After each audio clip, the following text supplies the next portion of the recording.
आज हमारे पास आ जाती है टाटा पंच 2024 मॉडल। इसमें कस्टमर की कंप्लेन है, इसके कलेस्टर मीटर में एयरबैग की लाइट जल रही है, दिखाइए। इस गाड़ी के एयरबैग खुले हुए हैं और हम इस पे एयरबैग की लाइट पर काम करेंगे। गाड़ी के अंदर क्या प्रॉब्लम है डायग्नोस करके चेक करेंगे, गाड़ी के अंदर क्यों आ रही है एयरबैग की लाइट और क्या प्रॉब्लम है। चलिए फिर हम इसको डायग्नोस करके चेक करते हैं। पैसेंजर कार में जाएंगे और इसमें टाटा पंच सिलेक्ट करेंगे और पेट्रोल गाड़ी है हमारी, पेट्रोल को सर्च करेंगे और फिर सिस्टम सिलेक्शन में आएंगे और एयरबैग यूनिट को कम्युनिकेट करेंगे और फिर रिट्रीवल कोड करेंगे।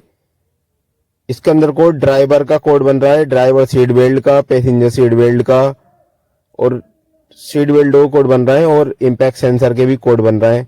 चलिए फिर हम इसको क्लियर करके चेक करते हैं। इसमें बहुत सारे कोड बन रहे हैं, इसको हम करते हैं क्लियर। ये हमने क्लियर किया और फिर भी इसके अंदर बहुत सारे एयरबैग के कोड बन रहे हैं। इसमें ऐसा हुआ था एयरबैग क्रैश निकल गए थे और डब्बी क्रैश हो गई थी। अब हम इसको डब्बी को चेक करते हैं। इरेज क्रैश का कोड बन रहा है इसके अंदर। इसके हम एयरबैग के मॉड्यूल को खोलते हैं तो कौन सा वाला मॉड्यूल है ये चेक करते हैं। इसके अंदर इरेज क्रैश का कोड बन रहा है। इसमें दूसरे एयरबैग डाले हैं ना, तो डब्बी रिफ्रेश करनी पड़ेगी हमको। पहले हम इसके डब्बी को बाहर निकाल लेते हैं और फिर इसको ऑन टेबल रीड राइट करके चेक करेंगे। इरेज क्रेस का कोड इसमें से बाहर निकालेंगे और ये हमने डब्बी बाहर निकाल ली है। ये 2024 मॉडल में डब्बी आती है, ये वाली नए वाली डिब्बी है। पहले इसमें आती थी दूसरी वाली डब्बी, अब इसके अंदर ये वाली डब्बी आती है। इसको हम चेक करते हैं क्या प्रॉब्लम है इसके अंदर। चलिए फिर हम इसको चेक करते हैं इसके अंदर इरेज क्रेस का कोड क्यों बन रहा है। इसको हम MD50 से इरेज क्रेस को क्लियर करेंगे।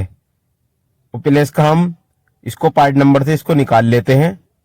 ये हमारा पार्ट नंबर आ चुका है और फिर हम इस डब्बी को इरेज क्रेस करेंगे। ये हमारे कनेक्शन आ चुके हैं, ये डब्बी बिल्कुल सेम है। इसके हिसाब से हम कनेक्शन लगाएंगे इसके अंदर। MD50 की मदद से इसको इरेज क्रेस क्लियर करेंगे। ये तो इसमें पिन आउट बता रहा है, इसी लगाएंगे हम इसमें पिन आउट, अर्थ करंट और कैन हाई और कैन लो। इसको लगा के फिर हम इसको रीड राइट करेंगे। ये हमारी डब्बी रीड राइट हो रही है नहीं हो रही है ऑन टेबल।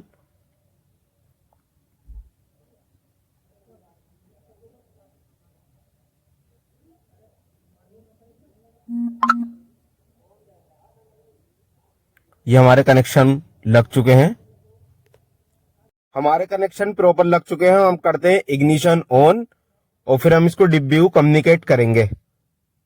ये हमारा सर्वर कनेक्ट करने के लिए बोल रहा है, हमने इस पे सर्वर कनेक्ट कर दिया है। अब हम इसको करेंगे ओके और फिर रिट्रीवल कोड करेंगे हम MD50 से।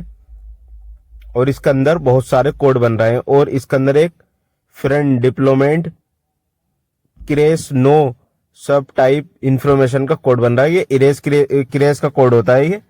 और अब हम इसको करते हैं इरेज क्रेश को करते हैं। इरेज क्रेश पर जाएंगे और ये हमारा कम्युनिकेट कर रहा है और ये हमारी डब्बी इरेज क्रेज होने लगी। इसके अंदर 2 इरेज क्रेज होते हैं, एक तो ये फर्स्ट चल रहा है, इसके बाद सेकंड लगेगा।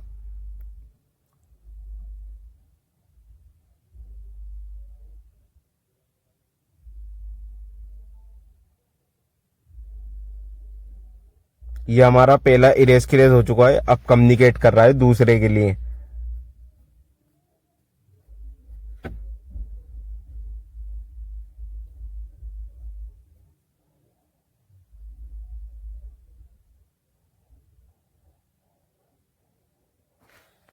ये हमारा सेकंड इरेज क्रेज होने लगा। ये हमारा इरेज क्रेज सक्सेसफुल हो चुका है। इसको करते हैं हम ओके और आपको रीड करते हैं दोबारा। पहले हम इसके कोड क्लियर कर लेते हैं। ये हमने इसकी DTC क्लियर कर दी है। ये कम्युनिकेट कर रहा है कि DTC क्लियर हो चुकी है, ये भी सक्सेसफुल हो चुकी है। अब हम आपको रिट्रीवल कोड करके दिखाएंगे। पहले इसके अंदर बहुत सारे कोड बन रहे थे और इरेज क्रेज का भी कोड बन रहा था, वो भी जा चुका है और कोड भी कम बचे हैं पहले से। चलिए फिर हम इसको गाड़ी में लगा के चेक कराते हैं आपको हमारे फोल्ड क्लियर होते हैं नहीं होते हैं। हमारी डब्बी में से इरेज क्रेज का डाटा क्लियर हो चुका है। अब हम आ चुके हैं गाड़ी पर और अब हम इसको लगाते हैं डब्बी को और इसकी फिटिंग कर लेते हैं। फिर उसके बाद हम डायग्नोज करके चेक करेंगे जो उसके अंदर पहले फोल्ड आ रहे थे वो कम हुए या नहीं हुए, या इरेज क्रेज का कोट क्लियर हुआ नहीं हुआ। और ये हमने डब्बी प्रॉपर तरीके से लगा देते हैं। ऐसा होता है डब्बी अर्थ लेती है इसकी। चलिए फिर हम इसको दोबारा स्कैन करते हैं। पैसेंजर में हमने एयरबैग की डब्बी लगा दी है और इसको दोबारा हम पंच को सिलेक्ट करेंगे और पेट्रोल गाड़ी हमारी सिस्टम सिलेक्शन में जाएंगे और एयरबैग की यूनिट को कम्युनिकेट करेंगे। ये हमने एयरबैग की यूनिट को कम्युनिकेट कर दिया, रिट्रीवल कोड करेंगे। और ये हमारे ड्राइवर के सीट बेल्ट के जो कोड बन रहा है, पहले इसके अंदर बहुत सारे कोड बन रहे थे, अब सिर्फ 4 कोड बन रहा है सीट बेल्ट के और दोनों एयरबैग के आगे वाले। और ये रेफल टू मैनुअल का कोड जो बन रहा है कि सीट बेल्ट से बनता है और आगे एक इम्पैक्ट सेंसर लगा हुआ होता है, उसकी वजह से बनता है। चलिए फिर हम चेक करते हैं प्रॉपर तरीके से। इसको हमने डायग्नोज करके चेक किया तो हमारा सीट बेल्ट का कोड दिखा रहा था।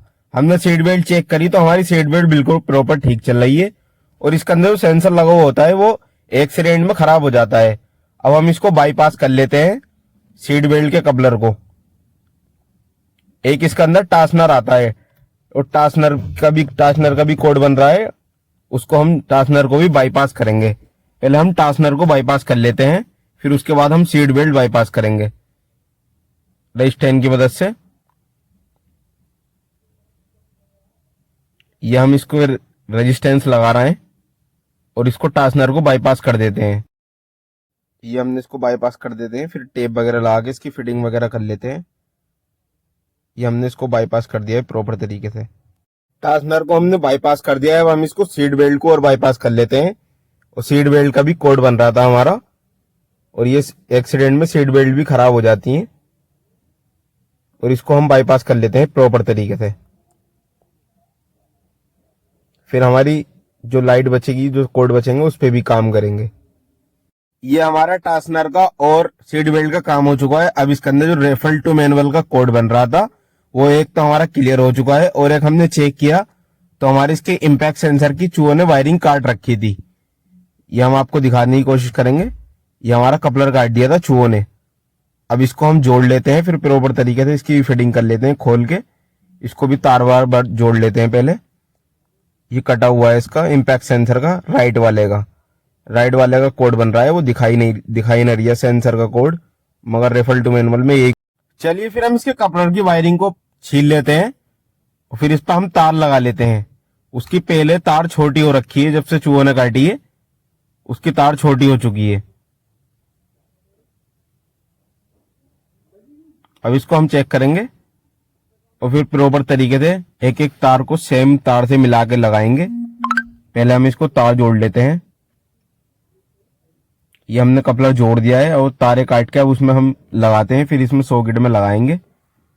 फिर हमारा फोल्ड क्लियर होता है नहीं होता वो भी चेक करते हैं। ये तार कटी हुई, पहले हम इन तारों को छील लेते हैं, दोनों तारों को, फिर इस पर टेप वगैरह लगा के इसको सही करेंगे।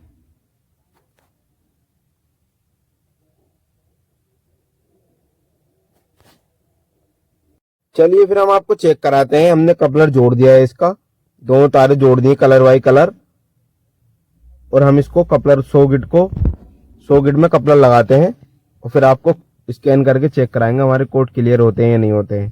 चलिए फिर हम इसको डायग्नोज करके चेक करते हैं, फाइनल डायग्नोज कर लेते हैं। हम रिट्रीवल कोड करेंगे। हमारे पहले कोड करंट मारे थे, मेमोरी में आ चुके हैं और हम उसको करते हैं क्लियर। ये हम करेंगे इसको क्लियर। एक हाथ से वीडियो बना रहा है, इस चक्कर में प्रॉब्लम आ रही है। ये हमारे कोड क्लियर हो चुके हैं। फिर हम आपको रीड करके दिखाएंगे दोबारा।